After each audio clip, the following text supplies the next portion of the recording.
It started with a thud, a low, hollow sound that echoed off the hardwood floors of our tiny living room. The kind of sound you don't just hear, you feel it. The world tilted for a second. Then the pain struck. Not sharp at first, more like a bloom of something heavy and wrong deep in my side. I gasped, instinctively curling inward, hands to my ribs, face pressed to the floor. My mouth opened, but no sound came out. Every breath felt like glass in my lungs. I tried to move, but my arm trembled beneath me.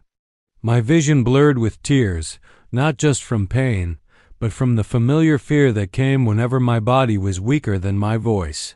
Above me, Marissa stood with her arms crossed, one hip cocked, the same crooked smirk on her face she always wore. When she knew she had won, "Jesus, Liam," she said, her voice light, almost annoyed. "I barely touched you. Don't be so dramatic." I opened my mouth to answer, but another pulse of pain stopped me. I could only shake my head, gasping quietly, praying the fire in my ribs would go away on its own. Around the corner, I saw Jonah, my little brother, peek out from behind the wall. His eyes were wide, Game Boy forgotten in his hands. His mouth opened like he was about to say something, but he didn't. He just stood there, watching. Then came the sound I dreaded more than anything else, the scuffing of slippers on floorboards. Mom was coming. She entered the room in a rush of sighs and scowls, her robe hanging loose around her shoulders. Her hair was pinned up, strands sticking out like antennae. Her phone was in one hand, thumb mid-scroll. "Oh, for God's sake," she muttered, not even pausing in the doorway. "What now?" "She shoved me," I said, barely above a whisper. "I think something's wrong." Mom stared at me with a look of exhausted disbelief. "She did not shove you. You're always playing victim. She pushed me." I insisted, the pain making my voice rise without permission. Marissa laughed. Not a loud, mean laugh. Just a little amused puff of air through her nose, as if this was all a silly misunderstanding. I was just messing around. He tripped over his own feet like a baby. I stared at her. She stared right back, calm as ever, her lie so practiced it didn't even need thought.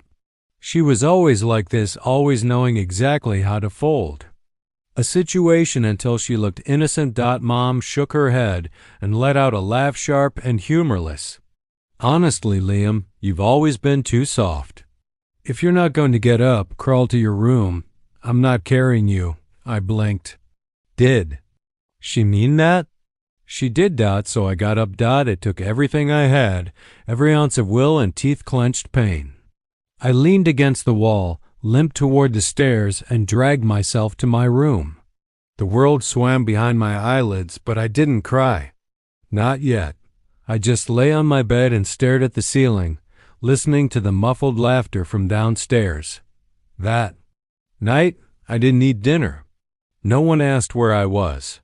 2 days later, after vomiting from the pain and nearly blacking out during gym, I ended up in the hospital. The nurse frowned as she pressed gently along my ribs. "Looks like a fracture, likely from a direct impact." "Did you fall?" I paused, swallowed, nodded. She didn't ask more. Mom sat in the waiting room, tapping on her phone. She didn't come back when I was discharged. I waited alone for 20 minutes until a nurse helped me find her. Marissa never showed up. Not once.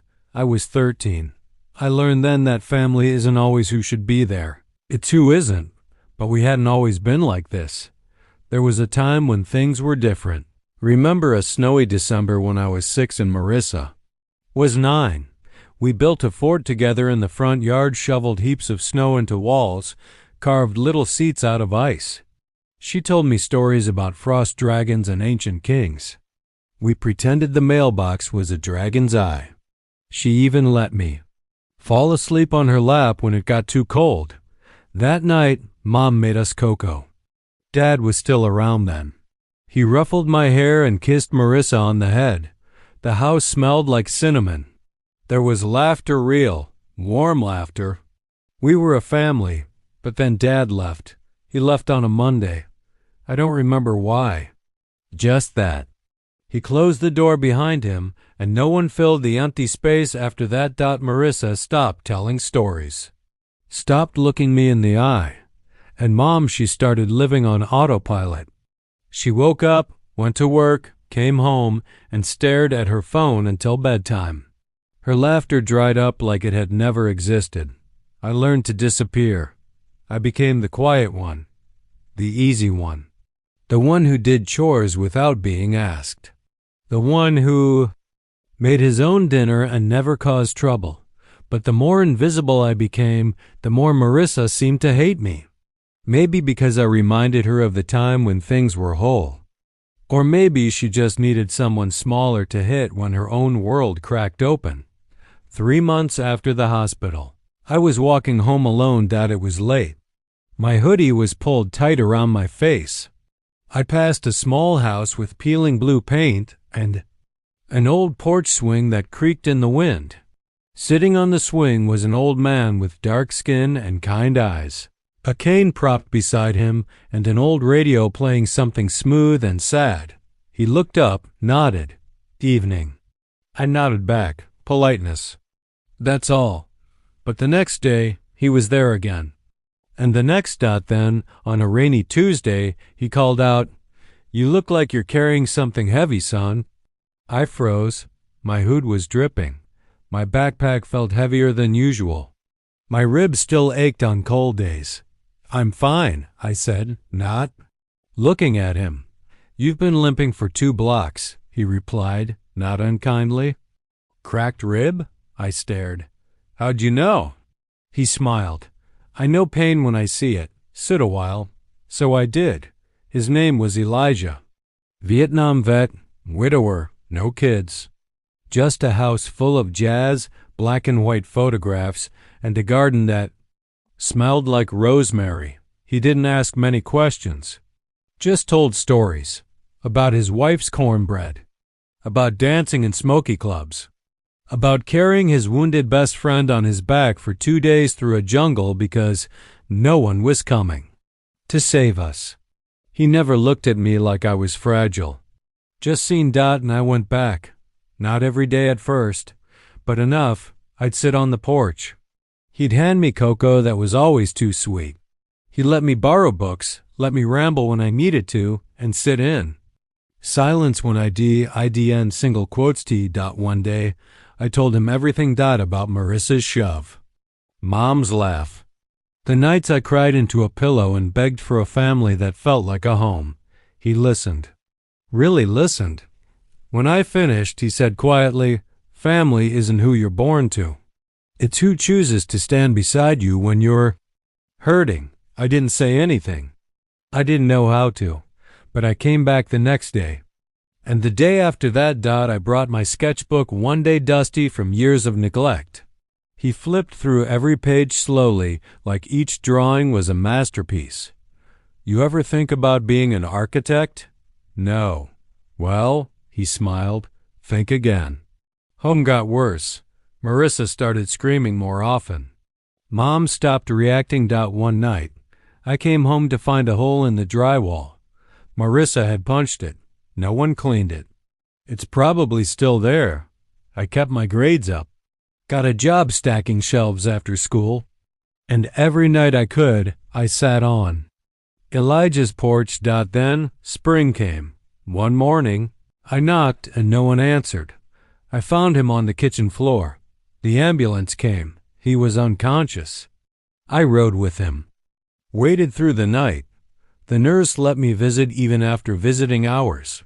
For 3 days. I sat by his bed, holding his hand, reading from one of the books he'd lent me.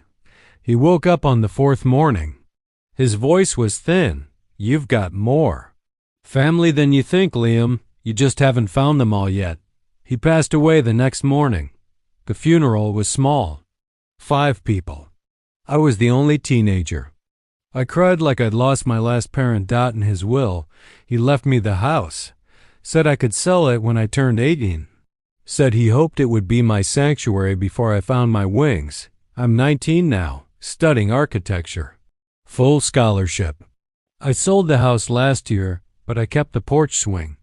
It's on my balcony. I sit on it some nights and drink cocoa too sweet and listen to jazz that sometimes makes me cry. Mom sent me a text on my birthday. Marissa hasn't said a word in 2 years. I don't hate them. I just stopped letting them define me.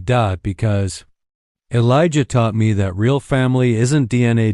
It's love, freely given. And sometimes it's a stranger on a porch who sees your pain and teaches you how to build a better home inside yourself.